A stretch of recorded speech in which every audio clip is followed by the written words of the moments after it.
Subscribe کریں ہمارے channel کو اور بیل آئیکن کو کلک کریں تاکہ ہماری ہر نئی آنے والی ویڈیو آپ تک بآسانی پہنچ سکے۔ بسم اللہ الرحمن الرحیم۔ السلام علیکم ورحمۃ اللہ وبرکاتہ۔ حضرت عثمان غنی رضی اللہ تعالی عنہ کا فرمان ہے، اگر تو گناہ پر آمادہ ہے تو کوئی ایسا مقام تلاش کر جہاں اللہ نہ ہو۔ کسی نے حضرت علی سے پوچھا کہ جب ہماری قسمت پہلے سے ہی لکھ دی گئی ہے تو دعا کا کیا فائدہ؟ تو فرمایا کہ ہو سکتا ہے کہ قسمت میں یہی لکھا ہو کہ مانگنے پر ملے گا۔ حضرت عثمان غنی رضی اللہ تعالی عنہ نے فرمایا، تلوار کا زخم جسم پر ہوتا ہے اور بری گفتگو کا روح پر۔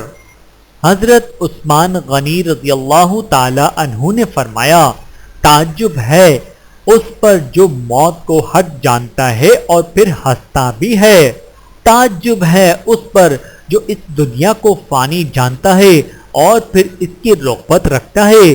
تعجب ہے اس پر جو تقدیر کو پہچانتا ہے اور پھر جانے والی چیز کا غم کرتا ہے۔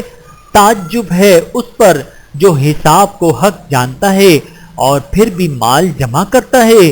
تعجب ہے اس پر جو دوزخ کو حق جانتا ہے اور پھر بھی گناہ کرتا ہے۔ تعجب ہے اس پر جو اللہ تعالیٰ کو حق جانتا ہے اور پھر غیروں کا ذکر کرتا ہے اور ان پر بھروسہ کرتا ہے۔ تعجب ہے اس پر جو جنت پر ایمان رکھتا ہے پھر بھی دنیا کے ساتھ آرام پکڑتا ہے۔ تعجب ہے اس پر جو شیطان کو دشمن سمجھتا ہے لیکن پھر بھی اس کی اطاعت کرتا ہے۔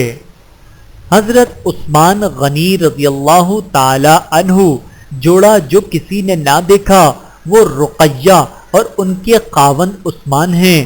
جب سیدہ رقیہ کا وصال ہوا تو حضور اکرم صلی اللہ علیہ وآلہ وسلم نے اپنی دوسری صاحبزادی حضرت ام کلثوم رضی اللہ تعالی عنہ کا نکاح آپ سے فرما دیا، جس کی وجہ سے آپ کو ذو النورین یعنی دو نوروں والا کہا جاتا ہے۔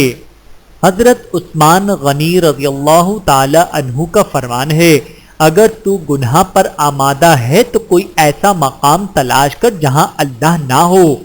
اللہ تعالی ہم سب کو سمجھنے کی اور عمل کرنے کی توفیق عطا فرمائے، آمین ثم آمین۔